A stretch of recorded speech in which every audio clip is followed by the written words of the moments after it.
Welcome to Exhumed, an underground retrospective of arts and culture in the late 20th century. I'm James Wallace.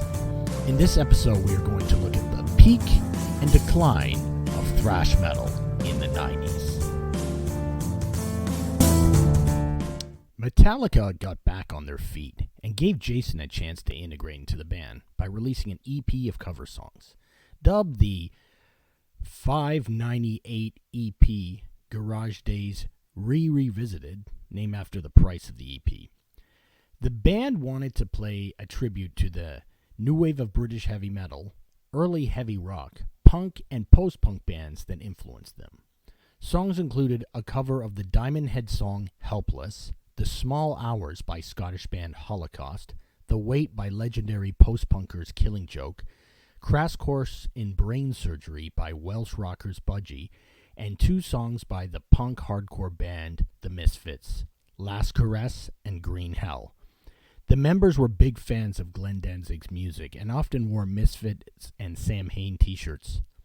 This EP was a great way for fans to learn about some of the bands that influenced Metallica. After playing shows in Europe as part of the 1987 Monsters of Rock tour and allowing James Hetfield to heal his arm, which he had injured in skateboarding, the band began recording the album And Justice for All from January to May 1988. Flemming Rasmussen was brought in again after things did not work out with Guns N' Roses producer Mike Klink. The band created an album with long, intricate songs that contained numerous tempo and timing changes. This album showed the band at their most progressive and experimental. The songs dealt with the themes of corruption, war, censorship, which were symbolized by the image of Lady Justice being pulled apart by ropes and having dollar bills piled on her scales. Highlights included the tracks Blackened, the title track, Eye of the Beholder, The Shortest Straw, Harvester of Sorrows, and The Frayed Ends of Sanity. The band created their first video for the song One, which was a big deal because they had never produced one before. The video was a mix of the band jamming in a large room with scenes and dialogue from the 1971 movie Johnny Got His Gun, based on the Dalton Trumbo novel of the same name. There was one problem with this album.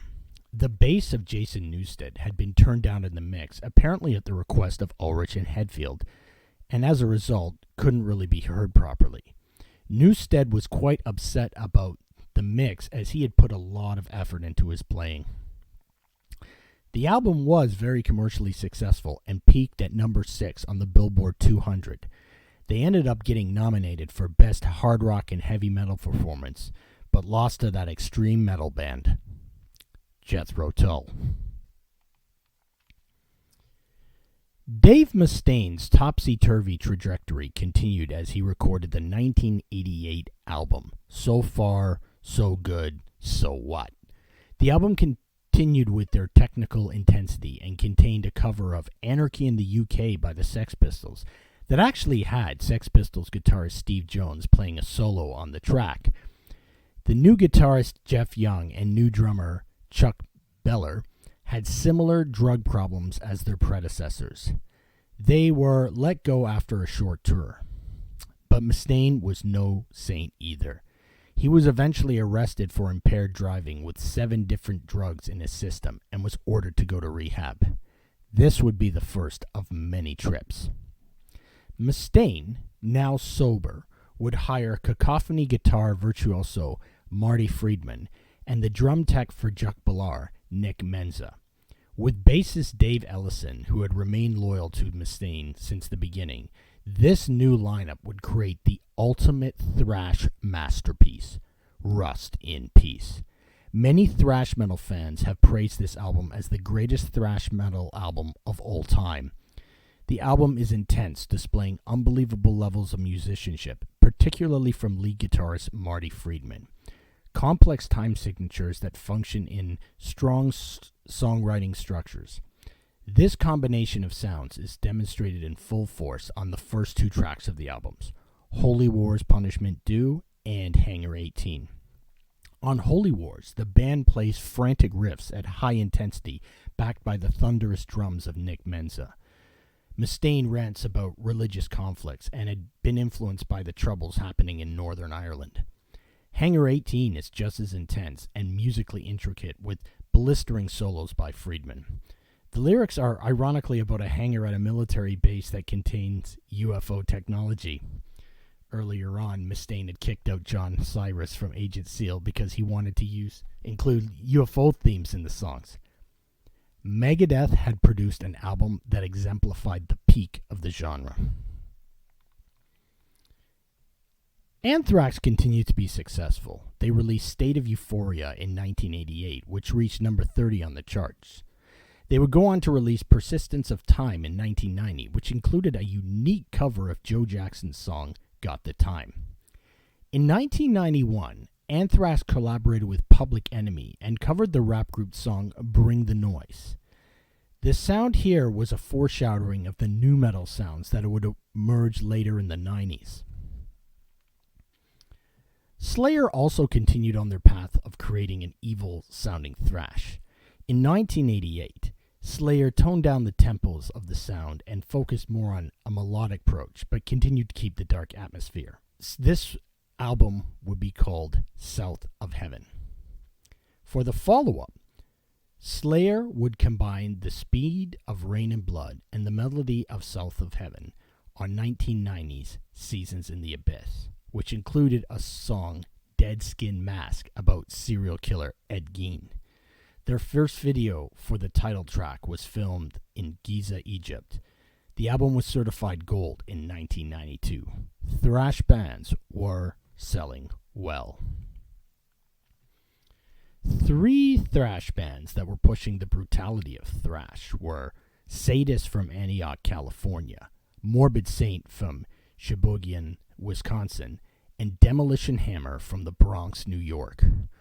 What made the thrash of these bands so extreme was the influence of another genre, death metal.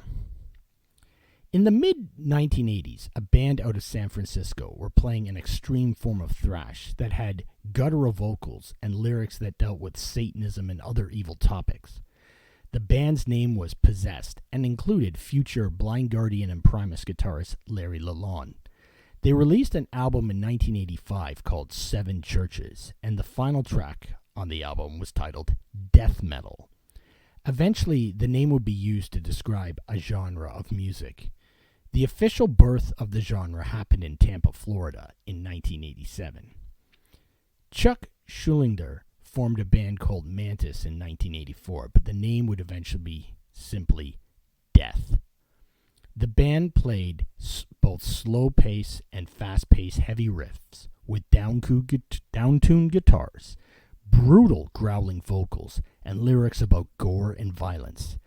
Death released their debut, Scream Bloody Gore, in 1987, and over the next few years, several other bands would emerge from Florida: Morbid Angel, Obituary, The Technical Atheist, and the overtly satanic Deicide.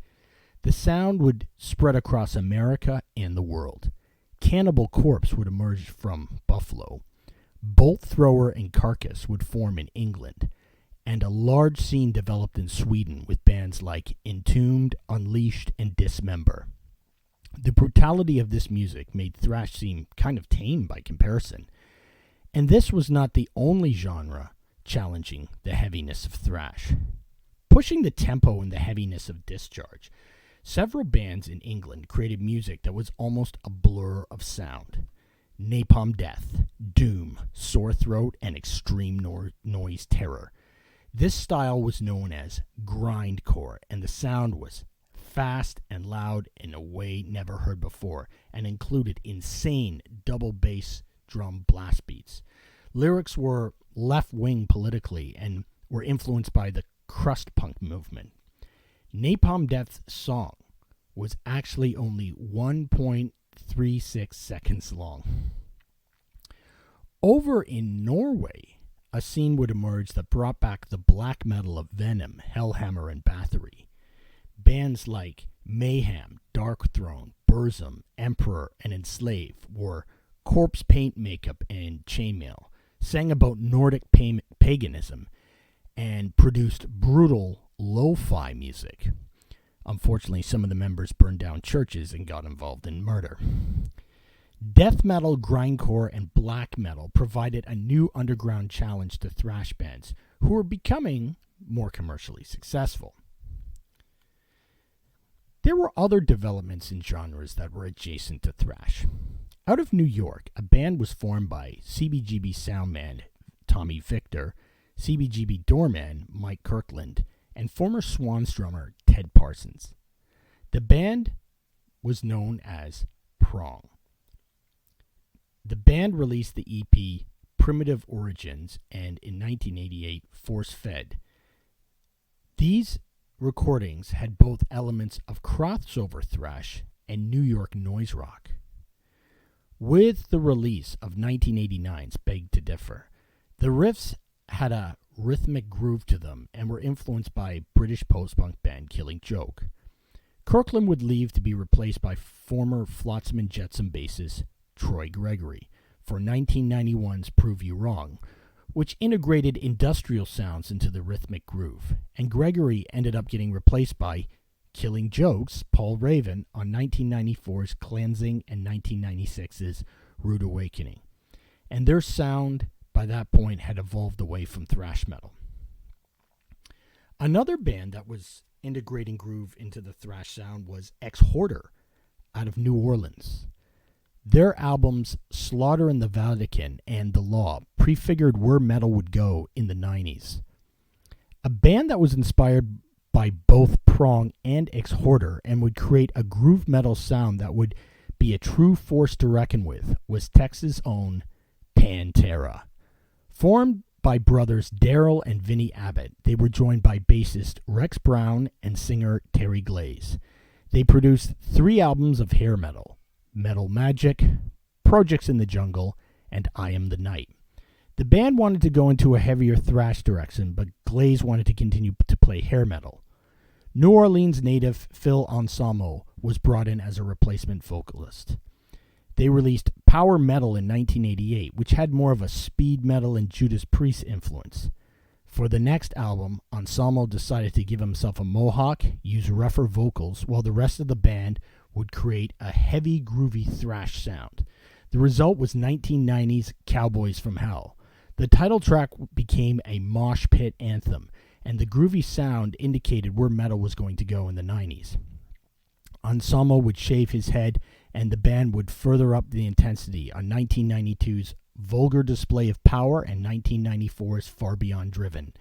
The kings of 90s metal were here to stay. There were numerous other bands that were experimenting with heavy music and were a direct challenge to thrash's dominance. Out of LA, bands like the Red Hot Chili Peppers, Jane's Addiction, and Faith No More were gaining large followings. Metallica's friends Primus created an obtuse music that sounded both absurd and intense. A noise band out of New York named Helmet created a sound that used brutal rhythmic staccato. Hardcore punk band Victims Family created an interesting jazz funk metal hybrid. Former Black Flag frontman Henry Rollins fronted his own band that combined the heaviness of Black Sabbath and the experimental sounds of King Crimson. LA's Fishbone combined all kinds of genres, including ska, funk, metal, and punk. Former Misfit and Sam Hain frontman Glenn Danzig put together a band that sounded like Old Zeppelin, Black Sabbath, with a vocal style of Jim Morrison and Elvis. One lesser-known band was Mind Over 4 out of Orange County, who produced a very unique-sounding album in 1990 called The Goddess. Even thrash bands started to experiment with other genres. For example, Wrathchild America started out as a conventional thrash band on 1989's Climbing the Walls, but incorporated funk, jazz fusion, and even reggae into their sound. By 1991, there were numerous bands that were creating more experimental music that were directly challenging thrash's dominance. And then there were the bands from Seattle. But before we go there, we have to remember that in the summer of 1991, thrash metal was at its peak popularity. Three of the big four, Megadeth, Anthrax, and Slayer, created the Clash of the Titans tour, where each of the bands alternated as the closing act. Their tour was very successful, and the fan base was filling up stadiums. Originally, Death Angel was supposed to be the opening act. However, after a tour bus accident caused a severe injury to drummer Andy Galen, the band had to be replaced. Seattle grunge metalers Alice in Chains were brought in as a replacement. Despite being booed every night, the band stood their ground and were a foreshadowing of things to come. So many of those booing would buy the band's album, Facelift. Metallica went back to the studio and made a conscious decision to create an album that was no longer thrash in sound, but rather more palatable to the mainstream rock audience. They worked with producer Bob Rock, who was famous for working with Aerosmith, The Cult, Bon Jovi, and Motley Crue. The result was an album entitled Metallica, or known as The Black Album.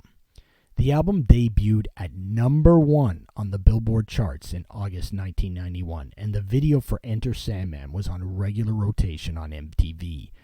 The band created an album that had more elements of conventional hard rock and metal rather than thrash. While this album helped the band to develop a whole new audience, many of the original fans who had been die-hard Metallica supporters felt absolutely betrayed. When the longtime thrash fan found out that his younger sister was really into the song Unforgiven, they knew something was not right here. Many thrash fans turned to the more extreme forms like death metal, and others were curious about these alternative forms of metal that had been developing. In September 1991, Nirvana would release Nevermind. By early 1992, they had become number 1 on the charts. The success of Nirvana, Pearl Jam, Soundgarden, and yes, Alice in Chains, meant that the industry was going to do a paradigm shift. The first casualty were the hair metal bands, who were completely obliterated within the next year. But unfortunately, the thrash bands were next. While Metallica rode high in their hard rock sound, they would not touch the thrash sound again for a very long time. Megadeth and Anthrax also changed their sounds. Armored Saints frontman John Bush would replace Joey Belladonna on Anthrax's The Sound of White Noise, a more alternative metal-sounding album. And Megadeth released an album, Countdown to Extinction, which followed Metallica's lead of moving towards a more conventional hard rock sound. Many of the bands were dropped from their labels, and others tried to imitate the groove sound of Pantera. Others tried to copy the industrial metal of bands like Ministry. While distorted guitar rock was more popular ever in the 90s, metal was not considered cool. Pantera still declared themselves as a metal band, and Slayer had enough of a fan base to keep their metal sound going, but numerous others fell by the wayside. Those that wanted their music extreme went to death metal, black metal, and grindcore. A metal-influenced hardcore punk also started gaining fans. But thrash metal had become a relic of 80s culture.